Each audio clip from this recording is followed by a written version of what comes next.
Oh, to be an England fan. Let's talk about Arsenal transfers instead. But we will, of course, touch upon yesterday's utter, dismal, horrific mess that is any Gareth Southgate performance. But today, and as always, at 8 a.m., this is the Arsenal Transfer Show.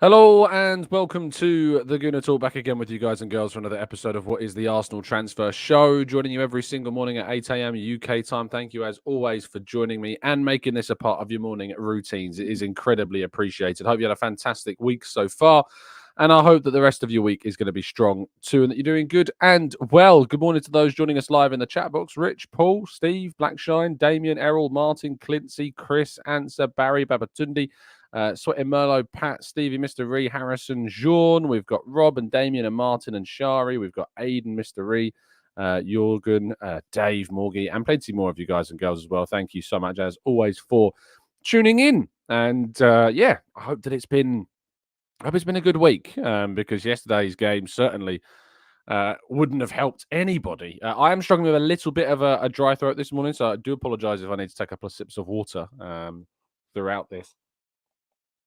In fact, I'm going to do one right now because I can already feel like it's going to be a struggle. This will be a condensed show, not just because of that, but because I am heading out this morning early. As you can tell, I'm in my best golf attire this morning. So I'm going to be looking forward to finally getting around a golf in today as well. Looking forward to that. But I guess it's probably better we start with the badder side of things, and then we'll go into the more positive Arsenal stuff. Please make sure, if you haven't done so already, to drop a like on the video, subscribe to the channel if you're new around here as well, with those notifications turned on so you never miss a show. So, England 0, Slovenia 0. They say doing the same thing over and over and over and over and over again and expecting a different result is the epitome and the definition of insanity. But that is what it's like to be an England fan. We get up and we hope for some inspiration, some change, but even like just seeing the one change in the lineup for some was enough. Gallagher comes in for Trent. The system, the balance, everything was wrong. Everything was just utterly boring and dull and fractured. And when you've got a player like Kane up top, who's such a frequent goal scorer for, sides like Tottenham and Bayern Munich, and you look at the players that surround him at those clubs when he was there, the speed, the pace on both flanks. And you've got that on one side with Saka, who was obviously, again, dangerous and lively. And when he was replaced, Cole Palmer was dangerous and lively because, the type of speedy wide players that you'd like to play around them. But then you look at Foden, who is a world-class talent, just being played out of position just because of who he is. But you've got Gordon on the bench. You've got these players that can give you that pace in behind. You've got Watkins who can come on and give you something different. If you're desperate to play Foden and Saka together, Watkins is a better fit for those two. And it's just, but even beyond that, I don't think it matters who comes into the team. I don't think it matters who starts and who you change around, because ultimately the philosophy, the style, the way in which we approach games is just so dull and boring and predictable and easily tackled. It's almost as if we need to play better teams that are going to force problems on us more so than Slovenia did, I feel, at times, but even then, England's record against teams in the top 10, I think England have played 24 teams, something like that, in the top 10, maybe more than that. But I saw a stat someone read, I think it was even Rory Jennings, believe it or not. I think I saw him speaking about things saying 4 wins out of 24 against top 10 sides in FIFA's rankings is just ridiculous. So even that theory, I suppose, goes out the window. But because Saka, Declan Rice probably had England's arguably their best chance getting into the box and hitting a half volley just wide of the right-hand post. And I tell you what, I don't know what's going on with Rice in terms of like the attention he's getting, but he was the only one holding that midfield together in the first 45 minutes without question. So I think Statman Dave put out some really good stats on Rice, where he ranked first amongst the squads. I know it's not like an amazing achievement to rank first in a load of different metrics for this England team, but yeah, the sooner England get knocked out, I won't say the better, because I want England to go ahead and win things. I want Southgate to prove me wrong, but the sooner that England are out, I suppose there is hopefully a chance that we'll see some changes. But I'd rather England won it. But I can't see it happening. And if we are to go out, if it is to be the way in which it allows us to make a change, I just hope that comes sooner rather than later. Now, moving into the more positive side of things and the Arsenal specific news, we've got some players that have joined up with Mikel Arteta in Marbella. You'll be unsurprised to learn as soon as Ben White heard the word Marbella, he was on the flight, along with Fabio Vieira, Emil Smith-Rowe, Reece Nelson, Jurriën Timber, and Eddie Nketiah are all out kickstarting some early training. It should be stressed that this is, and James Benge, by the way, I should mention, broke this story first on CBS. It should be mentioned that there's obviously a lot of holiday within this. There's some kind of fitness routines and preparations going on, and it's really important, I think, for the players to spend more time together to build that team squad mentality. It's always good for that side of things, and their mates. Your workmates, especially in this type of environment, become friends very quickly. And players like Vieira and Smith-Rowe need a really good pre-season. And of course, some fans will be turning around going, "Well, I thought some of these players were leaving." Yeah, just because they've been linked with exits doesn't mean they're still not part of the squad now. It doesn't change that in any way. So don't panic if you were desperately hoping for any of those players I've listed out to leave, because they could still leave, and things do change very quickly, of course. But I think that obviously this is a very good move for Arteta and the club to kind of kickstart the pre-season slightly earlier and to get them ready ahead of the brand new season. And there's some players in there in particular, like Jurriën Timber, who is important to get him as many minutes and preparations as feasibly possible. Eddie Nketiah, though, we've just been talking about him. Alex Crook of TalkSport has suggested that Arsenal have been kind of suggesting that they would want as much as £50 million to sell Eddie Nketiah this transfer window. Now, we've spoken in the past about, you guys saying that I underrate our players too much and I don't talk about transfer values being high enough, but oh, goodness me. I mean, this would be a bargain for any club. Come one, come all. Roll up, please. 50 million quid for any of our players would be great. I'd love to see Arsenal get 50 million quid. And I don't see it happening. But it's just, if anyone wants to put any adverts out there for any of our players getting that amount of money that are not in the starting 11, that goes for any of them. It'd be great to see that. In reality, I think the most likely outcome is, of course, about £30 million as a maximum. I can't see Arsenal getting more than that. But who knows? I guess we'll have to wait and see. But we wanted Arsenal to be ruthless. We want Arsenal to be demanding of, more money for their players. And you can't begrudge them when that stories start to come out. So I guess you can't have it both ways, eh? Anyway, last couple of transfer lines before we move on to part two and your questions in a very short part two. We first go to Eberechi Eze. Ed Aarons of The Guardian has reported that Arsenal are one of the clubs considering a bid for Eze. That price tag of £60 million does stand. There's chances that could even be slightly higher than that. But Eze is a fantastic talent. We've talked about this situation. We've talked about how, he could be a really good replacement for both Vieira and Smith-Rowe if they were to leave, and give Ødegaard potentially a really good competitive option. And if he's previously of Arsenal, of course, he's been at Arsenal when he was a very young guy, and has gone on to prove Arsenal wrong in letting him leave. But Arsenal would do well, I think, to get their hands on a talent like Eze, and I certainly hope that he was to arrive at Arsenal as well. And lastly, another interesting player linked with the club, Rick Elfrink, fantastic Dutch-based journalist covering the likes of PSV in plenty of detail with plenty of very credible links to the club, has reported that Arsenal have made an inquiry for Johan Bakayoko, the Belgian winger who got 14 goals and 14 assists across all competitions last season. Very exciting 21-year-old talent, right-sided player, left-footed. All of the traits that you want for a Bukayo Saka competitor. I'd love for this deal to take place. The reality is, of course, it is just an inquiry at the moment.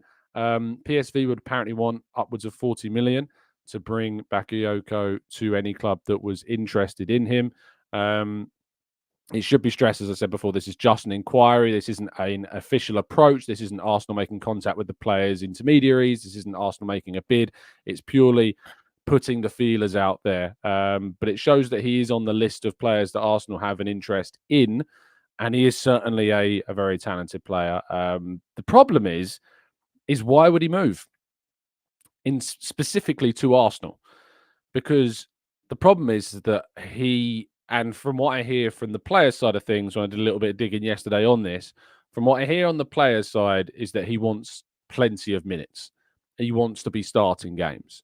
And that's not guaranteed at Arsenal. Now, is the trade-off of less minutes but playing for a club that's as competitive and, that will be fighting for trophies like Arsenal worth it? That's the reality. And this is the problem that Arsenal have got when it comes to trying to find that position. It's probably behind backup goalkeeper, the trickiest position to fill, along with maybe attacking midfield behind Odegaard, maybe. Because when you've got players who are so specific to a role, because he's not the versatile type of winger that can play on the left or can play centrally.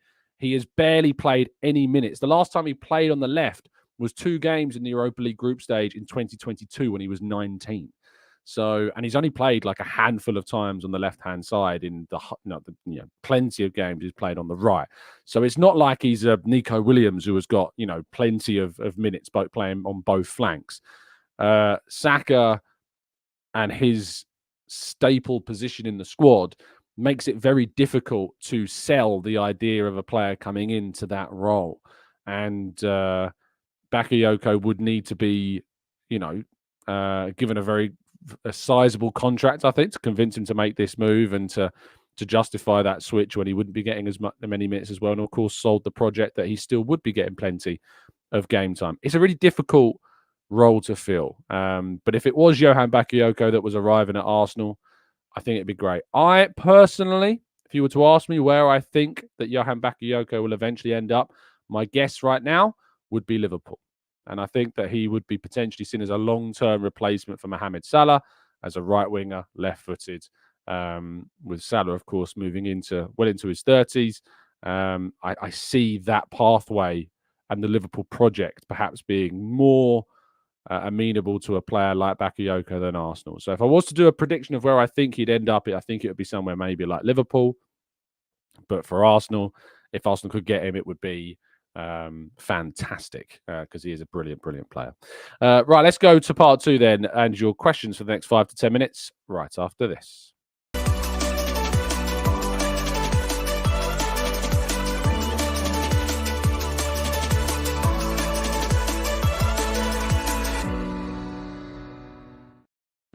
Right, okay then. Let's jump into the chat, shall we? I saw there were some comments being made about the 50 million thing, which I think was some really good points. I think Matt G was bringing this up and trying to find where it started from.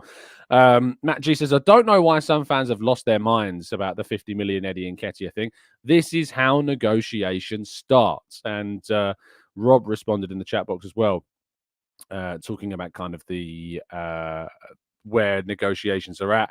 You start high and then you work your way through negotiations. If you start with a low asking price, you're going to end up getting a low price for your players. That's the reality. So if you're out there seeing people using the whole 50 million Eddie Nketiah thing as a bit of a clickbait title to get you drawn in and make you angry with Arsenal, just remember that often these are the same people that moan at Arsenal for not getting enough money for their players. This is very natural. This is very normal. This is what clubs do. They like to put big price tags on their players, and the reality is they're not going to get that. Think about Osimhen right now. Osimhen's price tag started upwards of well over 100 million euros. You've seen reports in recent days that Napoli are looking now to accept less than that because the interest has not been there at that price point. Arsenal are doing a very similar thing, it seems, to Aaron Ramsdale. Their price point for Aaron Ramsdale is very high, from what I understand, and it may have to come down before they sell him. But if you start lower, you're going to get a lower fee. It is very normal that clubs do this. Alex says, smash the like button, people. Indeed, if you haven't helped already with us getting to our 1K everyday like target, please make sure you do drop a like on the video. It is hugely appreciated. Chris says, do you think we'll play more preseason friendly? Surely 4 isn't enough. Yes, don't you worry, Chris. From my understanding, there is another that has not yet been announced that will be coming. And from what I'm told, it'll be on the tour. So look out for that. There should be another game being announced, I am told, on the tour, if it can be agreed. So hopefully it will be agreed and we'll see a third game. It does make me slightly odd that we're now less than a month away from the tour and there's a third fixture on this tour that still yet is to be kind of officially put out there, and of course with the potential to sell tickets as well. So unless something changes, there should be another game, I believe, for this tour. Chip says, why aren't Arsenal going for Xerxes? Right price range, age, profile. Arteta really likes him. I guess, I guess that they just haven't necessarily seen him as the right player for them. They've liked him. They have followed him. There's been an interest in him. Manchester United are looking the most likely destination along with AC Milan for him at the moment. But yeah, they just don't seem to think that he is the guy that's the one to take it forwards unless something changes very, very quickly. So I guess we'll have to wait and see on that one. Let's go to Ben says, Tom, you could manage England better than Southgate. I don't know about that, mate. No one would need to see that. I'd be the most like not reactionary, that's the wrong word. We've gone through this before. The most reactive coach you've ever seen. There'd be chaos tactics going on. And plus, I'd basically just be texting Clive every day saying, what do you think I should do with the team, Clive? That would be my plan. Bengal Boy says, do you think Declan Rice can be a regular goal scorer midfielder? I think there's certainly scope for that to happen. We've seen it last season. His goal tally when played further forward, really did step up from previous seasons with West Ham. So there's definitely scope for that to happen. Martin says, Nico Williams is on insane money. So while he may be a cheaper buy, his money would put him at the top earner territory of the club. You're absolutely right. His wage demands are said to be rather ridiculous from the sounds of things. So if you want him, you're going to have to put him on some of the biggest wages we have. We don't tend to do that with players of that age bracket, especially new signings. Havertz came in, mid-20s, having already played in the Premier League, signing for a lot of money as well. You were always going to see him put on big money, but I'd be very, very surprised if Arsenal paid what Nico Williams is looking for in terms of his wages. Tuta says, Tom, Arsenal are asking for 50 million for Nketiah. That's good. Chelsea paid 20 million for Kellyman from Villa and sold Martin. Tuta, I wouldn't look at those two examples as good reference points. And for those that know why in the chat box, they'll be responding why the Chelsea, Villa, Everton and Newcastle transfers that you're seeing at the moment are not the best example to compare price tags for. I'll leave it at that, because if it's not obvious already why it's not being explained, it should be if you read the comments in the chat box that are going to follow that specific point. Anne says, Tom, how do teams like Man City do it in having elite players on the bench but not asking to leave because of not getting minutes? I think obviously because Manchester City are a team that near guarantee you trophies, and that reputation of consistently competing over the last 10 years has meant that players are willing to join Manchester City, like Jeremy Doku, for example. But even then, they've got a good record of giving plenty of minutes to these players, well, and rotating very, very well, because the depth of their squad is so good. So significantly good. People often talk about, City have gone strong in the Carabao Cup. City have gone really strong in the FA Cup first round. And you're like, or third round. You're like, well, yeah, because any lineup they put out is strong. And that's the reality. So that's why, and it's because of their establishment at that level as well. Looking to MRM says, did Rice's interview maybe reveal that we are looking for a 6 as the prime position? I think we knew, our MRM, that the 6 looks the more likely area that we could invest in, but Arsenal remain open to an 8 should the kind of profile become available during the window. Boss Buller says, sorry, Tom, in my comment earlier, I was meant to say, has the ship already sailed for Victor Gyökeres? No, not necessarily yet. It hasn't sailed. He's still there.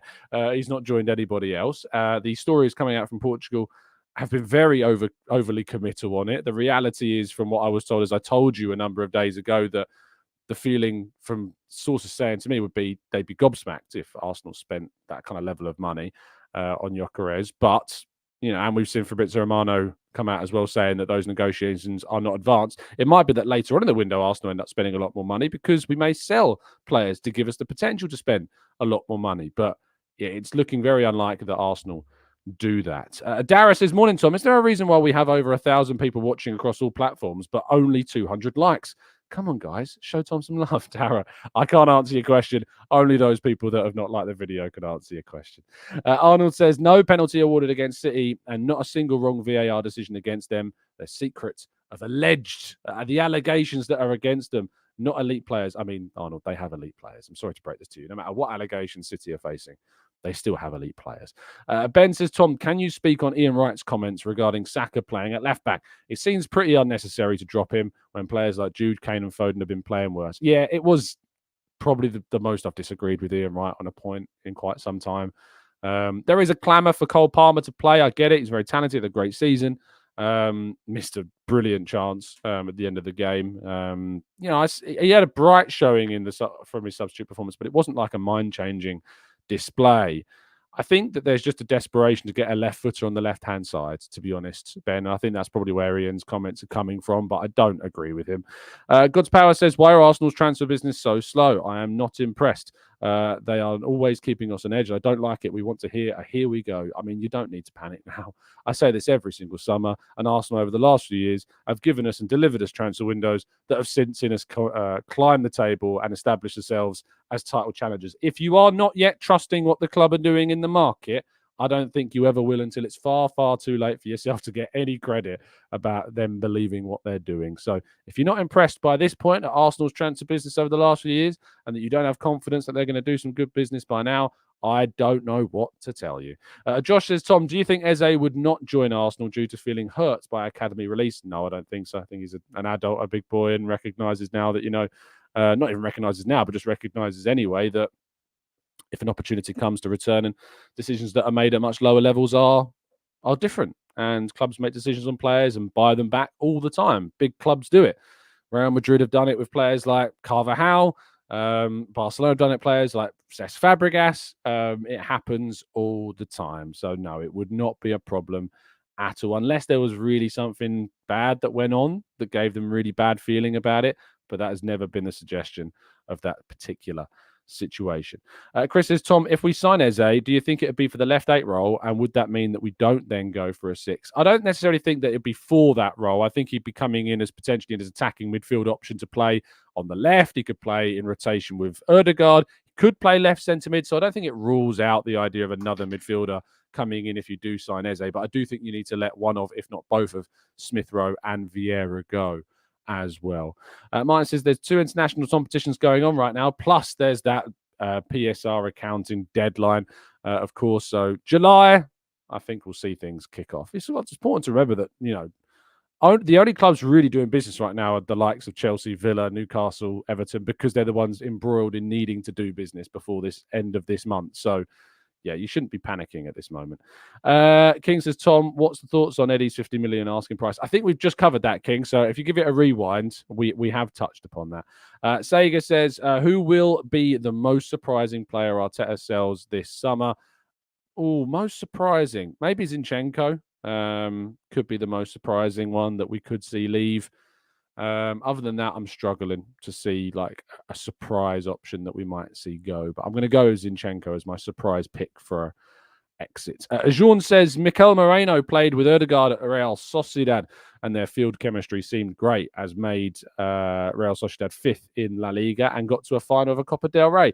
Could this be a good argument to bring him to Arsenal? I mean, that and the fact that he is a good player, more than a good player, he's a great player. Mikel Moreno is a very talented, very progressive, very get into the box type midfielder. Yes, he's on the older spectrum. Yes, he's only a year younger than Joshua Kimmich, who is of a world-class talent. I'd prefer Joshua Kimmich, But if there isn't a standout candidate for Arsenal to bring in midfield, it's still important that we sign a player. We shouldn't sign someone for the sake of it. You should only sign quality. And I've watched plenty of Mikel Moreno, and I've seen and spoken about him for plenty of years, knowing how good he is. His numbers are excellent, both defensively and offensively. He would be the 8. He would be pushing Declan Rice into that 6 role, but he's a leader as well, a key part of that La Real side. And I really hope that if there is a midfielder that, if we can't go and land, the likes of Kimmich, and we do still need to bring somebody in, Mikel Moreno would be an excellent option. I was speaking to a few people on Twitter about this yesterday, got into a debate with one person who said, but he plays in the Portuguese league. And it just made me think, these people don't even know. These people don't even know the players that they don't even want Arsenal to sign. So make sure you do your swatting up before you get into any debates about who Arsenal should and shouldn't get involved with. Marley says João Gomez might be a surprise. I really would be open to João Gomez. I think he's a great talent, done very well at Wolves, and has replaced Ruben Neves very, very well. Ruben Neves is also a player I've spoken about that I would bring back to the Premier League, very much like Ruben Neves, and think he would be a really good addition too. But obviously the wages are very high now. He's gone to Saudi Arabia. Soup says, I doubt the person who made the decision to release Eze is even still at the club now. As a player, do you hold grudges against clubs and people involved? I doubt it. Maybe to a degree you do, but I've never been in that situation. I don't think I would, because I know that the situations change. And if it was a dream, like he has explained, to play for Arsenal, that should come first, right? And says, Tom, do you think George Graham deserves a statue at the Emirates? It's difficult with George Graham, because I think, obviously, if you are aware of what happened towards the end of his tenure at Arsenal, it does make it difficult to do something like that. Without question, his achievements should be lauded, appreciated, and honoured for what happened with him during his time at Arsenal. But because of how things ended, it does make things tricky to do things such as a statue, which should be understandable for most as well. So I think his achievements should be absolutely congratulated and deserved. But when how things ended, it does create a problem. And if you don't know what I'm talking about, do a little bit of research on it. Right, that's going to bring us an end to today's show. Appreciate your time, as always. Please do drop a like on the video and subscribe to the channel if you're new around here, with those notifications turned on so you never miss a show. I hope you have an absolutely fantastic day. And I will leave you with another comment of Pat, who says, plus he also became Tottenham manager. So that's also something to bear in mind with George Graham. But certainly his achievements should be honoured and appreciated. I will be back tomorrow morning, bright and early, 8 a.m, giving you all the latest, hopefully not sunburned. I need to stock up on the sun cream today, being out in the sun for many hours, swinging a golf club wildly and not really hitting the ball. But I'll let you know how it goes. I'm actually playing with a fellow journalist friend of mine, and it's one of those where I usually only play with my mates from home. First time I'm not really doing that. I'm playing with someone from work. So I don't want to embarrass myself too well. It may be a conservative round. We'll have to wait and see. Thank you for listening. Stay safe, stay well, stay respectful. Drop a like on the video and subscribe if you're new. And as always, up the Arsenal.